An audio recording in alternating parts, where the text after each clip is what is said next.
ಗುಬ್ಬಿ ಪಟ್ಟಣದ ತಾಲೂಕು ಕಚೇರಿಯ ಕಂದಾಯ ಭವನದಲ್ಲಿ 515ನೇ ವರ್ಷದ ನಾಡಪ್ರಭು ಕೆಂಪೇಗೌಡರ ಜಯಂತಿ ಕಾರ್ಯಕ್ರಮವನ್ನು ಆಯೋಜನೆಯನ್ನ ಮಾಡಲಾಗಿತ್ತು. ತಾಲೂಕು ಆಡಳಿತ, ಕೆಂಪೇಗೌಡ ಸಂಘ ಸೇರಿದಂತೆ ವಿವಿಧ ರೀತಿಯ ಸಮುದಾಯದ ಮುಖಂಡರುಗಳು, ವಿದ್ಯಾರ್ಥಿಗಳು, ತಾಲೂಕು ಮಟ್ಟದ ಎಲ್ಲ ಅಧಿಕಾರಿಗಳು ಸೇರಿದಂತೆ ಇನ್ನಿತರರು ಕಾರ್ಯಕ್ರಮದಲ್ಲಿ ಭಾಗಿಯಾದರು. ಕಾರ್ಯಕ್ರಮವನ್ನು ಶಾಸಕ ಎಸ್.ಆರ್. ಶ್ರೀನಿವಾಸ್ ಅವರು ಉದ್ಘಾಟಿಸಿ ಮಾತನಾಡಿದರು.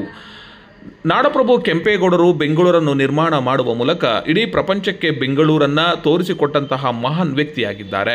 ಖಂಡಿತವಾಗಿಯೂ ಅವರು ನಿರ್ಮಾಣ ಮಾಡಿದಂತಹ ಹಂತದಲ್ಲಿಯೇ ಎಲ್ಲ ರೀತಿಯ ಸೌಕರ್ಯವನ್ನು ಒದಗಿಸಿ ಬೆಂಗಳೂರು ಒಂದು ಸುಂದರ ನಗರಿಯಾಗಿತ್ತು ಎಂದು ತಿಳಿಸಿದರು. ಕೆಂಪೇಗೌಡರು 500 ವರ್ಷಗಳ ಹಿಂದೆ ಬುನಾದಿ ಹಾಕಿಕೊಟ್ಟಿರ್ತಕ್ಕಂಥ ಒಬ್ಬ ಮಹಾನ್ ವ್ಯಕ್ತಿಯ ಅಂತ ಹೇಳಿದ್ರೆ ತಪ್ಪಾಗಲಾರದು.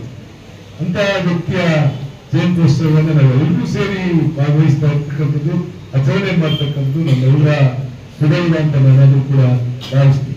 ವಿಶೇಷವಾಗಿ ನಾವು ಮುಖ್ಯವಾಗಿ ಅನೇಕ ಜಯಂತ್ಯೋತ್ಸವಗಳನ್ನು ಆಚರಣೆ ಮಾಡ್ತೀವಿ.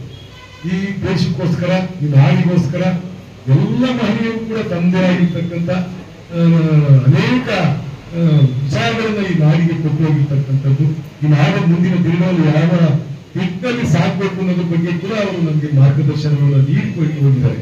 ಅವರ ಜಯಂತ್ಯೋತ್ಸವಗಳನ್ನು ನಾವು ಆಚರಣೆ ಮಾಡ್ತೀವಿ, ಆದ್ರೆ ಆಚರಣೆಗೆ ಮಾತ್ರ ಅದನ್ನು ಸ್ಥಗಿತವಾಗಿರ್ತಕ್ಕಂಥದ್ದನ್ನು ಮಾಡ್ತಾ ಇದ್ದೀವಿ. ಅದನ್ನು ತಪ್ಪಬೇಕು. ಎಲ್ಲರೂ ಕೂಡ ನಾವು ಅಟ್ಲೀಸ್ಟ್ ಜೀವನದಲ್ಲಿ ಅಳವಡಿಸಿಕೊಂಡು ಅವರ ಮಾರ್ಗದಲ್ಲಿ ನಾವು ಹೋಗ್ತಕ್ಕಂಥ ನಿಟ್ಟಿನಲ್ಲಿ ಪ್ರಯತ್ನಗಳನ್ನು ನಾವು ಕೊಡಬೇಕಾಗುತ್ತೆ. ಆ ಪಟ್ಟಂತ ಸಂದರ್ಭದಲ್ಲಿ ಮಾತ್ರ ಈ ಜಯಂತ್ಯೋತ್ಸವಗಳನ್ನು ಆಚರಣೆ ಮಾಡಿದ್ರು ಕೂಡ ಒಂದು ಸಾರ್ಥಕತೆ ಬರ್ತಿರ್ತಕ್ಕಂಥದ್ದು ನಾವೆಲ್ಲರೂ ಕೂಡ ಗಮನದಲ್ಲಿ ಇಟ್ಬೇಕಾಗುತ್ತೆ. ಒಬ್ಬ ವ್ಯಕ್ತಿಗೂ ಕೂಡ ಈ ದೇಶದಲ್ಲಿ, ಈ ನಾಡಿನಲ್ಲಿ ಸಿಗ್ತಾ ಇಲ್ಲ. ಈ ಪರಿಸ್ಥಿತಿಗೆ ನಾವು ಹೋಗ್ತಾ ಇದ್ದೀವಿ. ಎಂತ ಹೋಗ್ತಾ ಇದೀವಿ ನಾವೆಲ್ಲ? ಯಾವ ದಿಕ್ಕು ನಾವು ಚಲಿಸ್ತಾ ಇರ್ತಕ್ಕಂಥ ಮಾರ್ಗ ಯಾವುದು?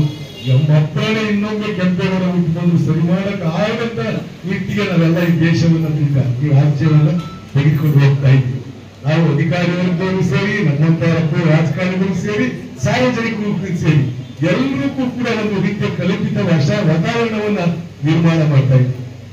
ಬಹುಶಃ ಇವರು ಲೋಕೇಶ್ ಅವರ ಭಾಷಣ ಕೇಳಕ್ ಮಾತ್ರ ಚೆನ್ನಾಗಿಲ್ಲ, ಆದ್ರೆ ಎಲ್ಲ ಒಂದ್ ಕಡೆ ನಾವು ಹೃದಯದಲ್ಲಿ ಇಟ್ಕೊಂಡು ಆಚರಣೆ ತರ್ತಕ್ಕಂಥ ಕೆಲಸವನ್ನ ನಾವು ಮಾಡಿದಾಗ ಮಾತ್ರ ಕೆಂಪೇಗೌಡರಿಗೆ ನಾವು ಸಲ್ಲಿಸ್ತಕ್ಕಂಥ ಒಂದು ಜಯಂತ್ಯೋತ್ಸವದ ಶುಭಾಶಯ ಸಲ್ಲಿಸ್ತಕ್ಕಂಥದ್ದು ಆಗುತ್ತೆ ಅಂತ ಈ ಸಂದರ್ಭದಲ್ಲಿ ಭಾವಿಸಿ ಎಲ್ಲರಿಗೂ ಒಳ್ಳೆಯದಾಗಲಿ. ವಿಶೇಷವಾಗಿ ಸರ್ಕಾರ ಹಿಂದೆ ಯಣಮಂಚಿನಾಡು ಅಂತ ಕರಿತಿದ್ವಿ. ಯಣಮಂಚಿನಾಡು ಇಲ್ಲಿದ್ದಂತ ಬಹುತೇಕ ಒಕ್ಕಲಿಗ ಜನಾಂಗದವರು ಕೋಲಾರ ತಾಲೂಕಿನ ಸೀತಿ ಬೆಟ್ಟ ಅಂತ ಬರ್ತದೆ. ಆ ಸೀತಿ ಬೆಟ್ಟದಲ್ಲಿರುವಂತಹ ಭೈರವ ದೇವರ ಆರಾಧಕರಾಗಿದ್ರು. ಇವರನ್ನ ಮೊರಸು ಒಕ್ಕಲಿಗರು ಅಂತಂತೇಳಿ ಕರಿತಿದ್ರು. ಅದನ್ನ ಮೊರಸು ನಾಡು, ಆ ಪ್ರಾಂತ್ಯವನ್ನೇ ಮೊರಸು ನಾಡು ಅಂತೇಳಿ ಕರಿತಿದ್ರು. ಆ ಮೊರಸು ನಾಡಿನ ಒಬ್ಬ ಒಕ್ಕಲಿಗ ನಾಯಕ ರಣಭೈರೇಗೌಡ, ಆತ ಮೊದಲು ಇದ್ದಿದ್ದು ಮುಳುಬಾಗಿಲಿನಲ್ಲಿ, ಮೊರಸು ನಾಡಿನಲ್ಲಿದ್ರು. ಆಮೇಲೆ ಅವರು ಆ ರಣಭೈರೇಗೌಡರವರು ದೇವನಹಳ್ಳಿ ಬಳಿ ಕರೀತವೆ. ಆಮೇಲೆ ಇವರ ಮಗ 2ನೇ ಕೆಂಪೇಗೌಡ, ಆಮೇಲೆ 3ನೇ ಕೆಂಪೇಗೌಡರು ಸಹ ಬರ್ತಾರೆ.